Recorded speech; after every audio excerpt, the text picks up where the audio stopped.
आई भवानीनं ज्यावेळेस श्रीराम प्रभुचंद्रांना वनवासात जी वाट दाखवली ती दिशा आज एक सर्व राम भक्तासाठी व हिंदूंसाठी व सर्व जगासाठी एक प्रेरणादायी एक मंदिर उभारणी होत आहे।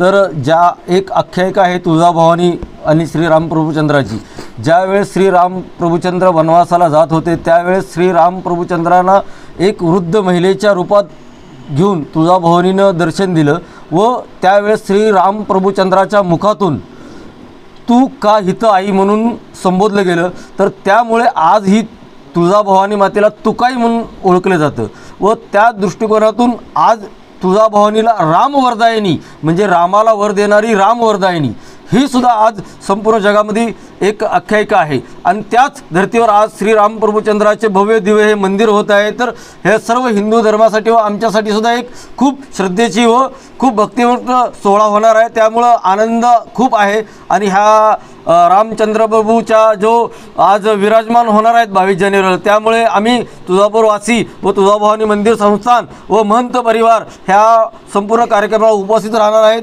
जय भवानी, जय श्रीराम। जय श्रीराम। 22 जानेवारीला अयोध्येमध्ये एका भव्य मंदिरामध्ये रामलल्लाच्या मूर्तीची प्रतिष्ठापना होत आहे। त्यासाठी राम जन्मभूमी तीर्थक्षेत्र न्यास ह्यांनी सगळ्याला जे निमंत्रण दिलेलं आहे त्याचं पहिलं निमंत्रण आई तुळजाभवानीला आपण विश्व हिंदू परिषदतर्फे दिलेलं आहे आणि आईला आव्हान केलेलं आहे की हे जे मंदिर आहे हे चिरकाल राहो आणि तिथून सगळ्या हिंदू समाजाचं आणि आपल्या आध्यात्मिक क्षेत्राचं जगामध्ये एक नाव होऊन जावं आणि हे जे उत्सव आहे 22 जानेवारीचा हा घराघरामध्ये साजरा व्हावा म्हणून ज्या काही प्रमुख संत आहेत त्यांना निमंत्रण दिले जात आहेत।